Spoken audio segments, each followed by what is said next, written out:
I'm Angela Brady, President of the RIBA, and it gives me great pleasure to be talking today to Sir Terry Farrell.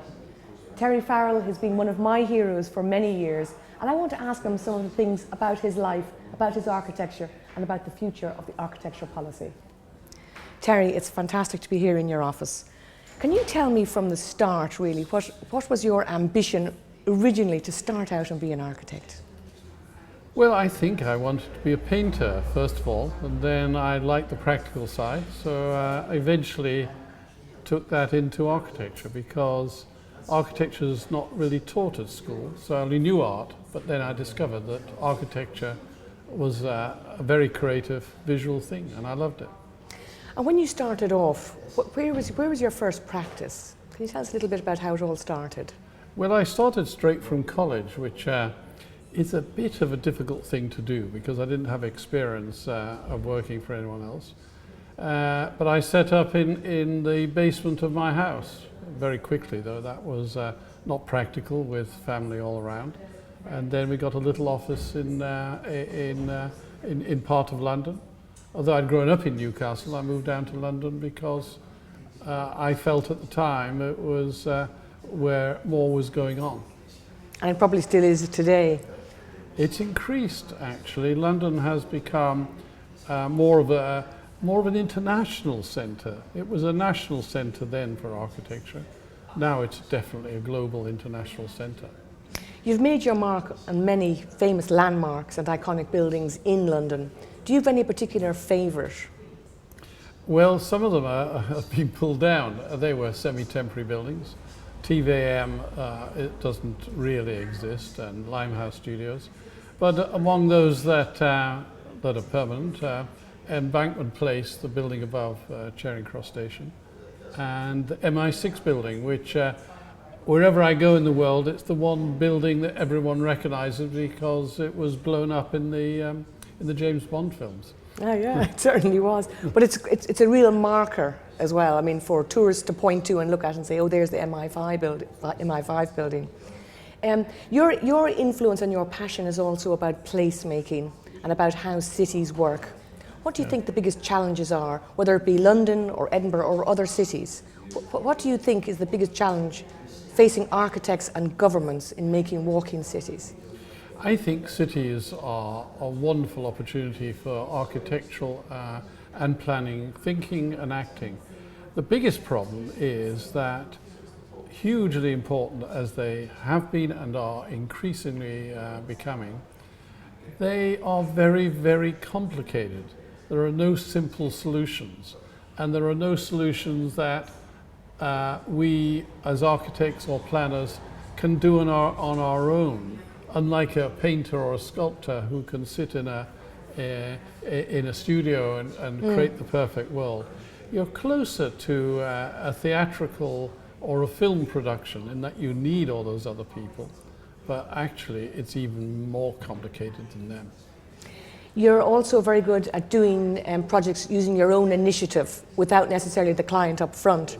And one of the projects that I really admire is your whole idea for the Euston Road, changing the Euston Road. Can you tell us a little bit about that? Well, I've become very passionate about streets. I think streets are often more important than the buildings on the streets. We orientate ourselves by streets. We say, I was going down the High Street, or I was going down, in my hometown, Northumberland Street or Granger Street. In London, it's Oxford Street, and everybody knows the streets. But actually, designers and planners tend to concentrate on the buildings and not enough on the streets. Streets are home in the sense of the public spaces, what we register as being the real placemakers. And I think there should be much more thought given to the quality of the spaces that are streets. I often use your quotation that the pedestrian is king, and I think that must surely mean the cyclist is queen. There's much more influence now for better cycling lanes, and for cyclists. Cycling is the new passion, certainly in London and many streets, and North Europe is way ahead of us, I believe. Do you think we're going to be able to become the Copenhagen, if you know what I mean, streetwise and safety-wise in London? I would hope so. Everyone tells me I didn't really study Copenhagen 30 years ago, but they do say that London where it is now, Manchester where it is now, Newcastle and so on, are rather like Copenhagen was 25, 30 years ago. So it is absolutely possible, absolutely. Well, I hope so, and I hope sooner rather than later. Yeah. What about your work overseas? Because you've got a Hong Kong office, for example. Yes. Tell us about your projects there. Well, I went to Hong Kong right at the beginning of my career, in fact, when I was still a student, because I had a fellow student, and I realized that this place, by which I mean the whole of the Far East, because at that time I went to Thailand and Japan, it was changing, and I could see what was going to happen. And so 25, 30 years ago, I began doing work there. I never realized it was going to become such a hot center of the world, and I'm very, very glad, lucky, I don't know what, that I have an office in Hong Kong, because it gives me both London and Hong Kong are the two centers of, as far as I'm concerned, of the globe. You're building the tallest building in the world in Beijing, and I recently went to visit your KK 100 building in Shenzhen. Yes. Yeah, an amazing structure. Yes. Tell me, how do you influence sustainable design and working in China and working in a completely different system to what we're used to here in the UK? I really like seeing the rest of the world and how it works. I think comparing our cities, comparing how we buy buildings and how we use buildings is absolutely essential.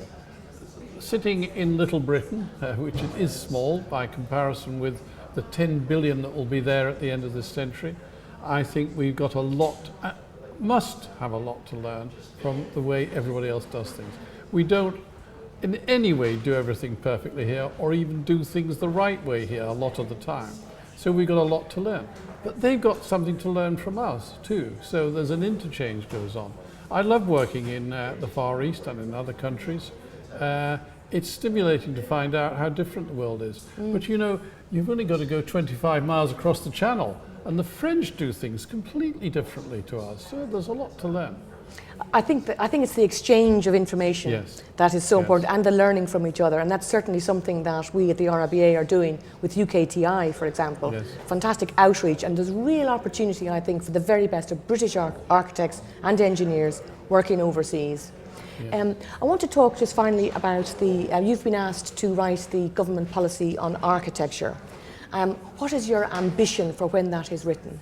Well, I'd like to raise the whole of architecture and planning and the issues of the built environment right up the agenda. I think that politicians really have to take note of this being the century of city making, and that in terms of sustainability and the future of the human race, actually how we handle our buildings and our cities, they're going to have to get to know all these issues, and we've got to get their attention to city making, building making as being absolutely central to what those that manage and govern us should know and be expert at.